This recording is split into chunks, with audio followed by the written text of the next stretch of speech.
vous êtes là? Hello, je m'appelle Marie Thiepry, je suis la cofondatrice d'Abracadabra Upcycling. Ça vous dit de me suivre pendant une journée?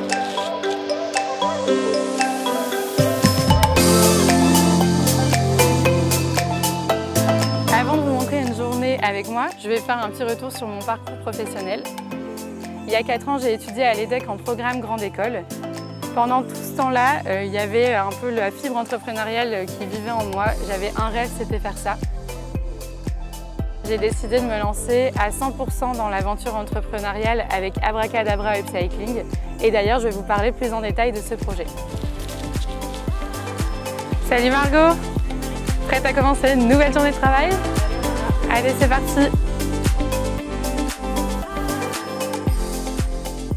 Avec Margot, on a décidé d'intégrer l'incubateur de l'EDEC au campus Jean Arnaud à Roubaix parce qu'on trouvait ça bien pour démarrer l'entreprise, d'avoir un accompagnement vraiment bien personnalisé et de commencer sur des bases saines.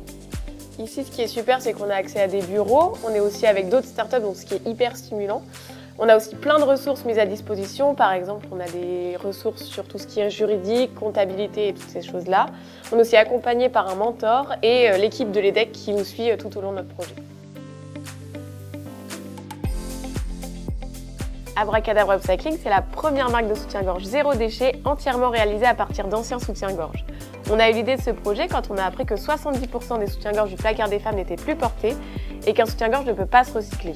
Le volume de production des vêtements a doublé en 15 ans et seul 1% des matériaux utilisés dans la production textile est recyclé.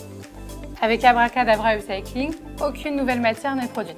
En quelques mois seulement, on a déjà collecté 6000 soutiens-gorge. Les soutiens-gorge, on les collecte dans des points de collecte, dans des boutiques partenaires. Ensuite, on les répare, on remet tout ce qu'on peut à neuf, on change les bretelles, on change le dos, la fermeture. Et ensuite, on les revend sur notre futur site internet et dans des boutiques multimarques éco-responsables. Notre but à toutes les deux, c'est de proposer une marque éco-responsable qui sera accessible à vraiment toutes les femmes.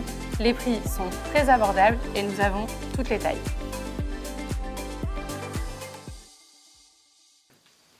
Bienvenue chez moi. Ici, c'est nos deuxièmes bureaux.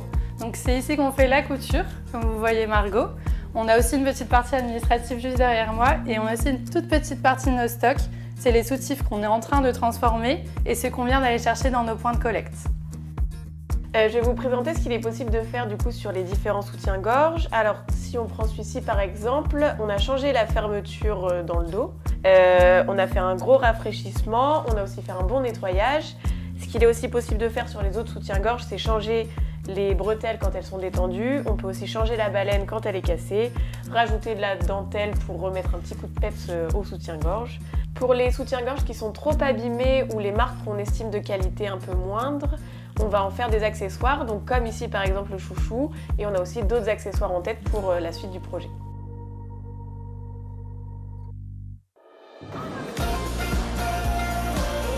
Ici, on est chez Green Impact, dans un de nos points de collecte. Dans le cycle de reconditionnement de nos soutiens-gorge, c'est dans les points de collecte que tout commence. Avec Margot, on va vous montrer comment ça fonctionne. Donc là, on a un bac où les femmes peuvent déposer leur soutien-gorge.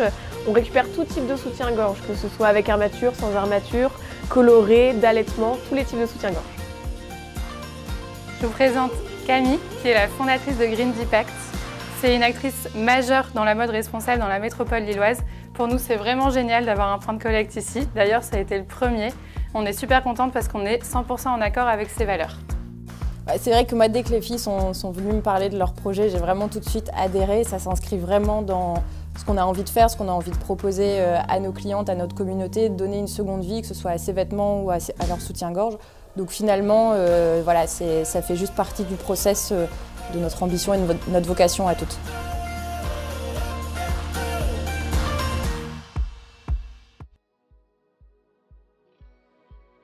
Le projet entrepreneurial, c'est une aventure qui est très humaine avant tout. Avec Margot, on se connaît depuis des années et on va essayer de se dévoiler un peu plus aujourd'hui. C'est quand la dernière fois que tu as été heureuse dans ton parcours d'entrepreneur? C'est il n'y a pas très longtemps, c'est lundi quand on a atteint notre objectif de rêve sur la campagne de crowdfunding. Quel est le mot que tu prononces le plus par jour? C'est soutif, c'est sûr. Soutif, soutien-gorge, tout le temps. C'est soutif, c'est clair. Abracadabra, dans 10 ans, c'est La référence dans l'upcycling. c'est sûr. Marie, qu'est-ce qui t'a le plus surprise dans ton quotidien d'entrepreneuse? Ce qui m'a le plus surpris, et c'est hyper positif, c'est que ça fait même pas 3 mois qu'on est dans l'entrepreneuriat et le nombre de personnes qu'on a rencontrées et qui ont été bienveillants, qui nous ont donné des conseils, on se sent vraiment très très bien entourés et dans un très bon univers pour ces 3 premiers mois. Quelle est la chanson qui te rend joyeuse? Ça serait Let's Get Loud de Jennifer Lopez, parce que c'est la chanson qu'on a mis toute la journée pendant le shooting avec les mannequins et on s'est vraiment ambiancé dessus toute la journée. Tu peux nous chanter Let's Get Loud, Margot? Pour le bien de tout le monde, je vais pas chanter aujourd'hui. Pourquoi est-ce important d'avoir un projet d'entreprise éco-responsable? La vraie question, c'est est-ce qu'aujourd'hui, on peut vraiment monter un projet sans être éco-responsable? Dans notre génération, ça paraît tellement essentiel d'avoir un impact que pour nous, c'était une évidence. Je vous remercie d'avoir passé cette journée avec moi. J'espère que vous avez apprécié passer quelques heures dans la vie d'une entrepreneur et je vous laisse deviner qui sera le prochain invité.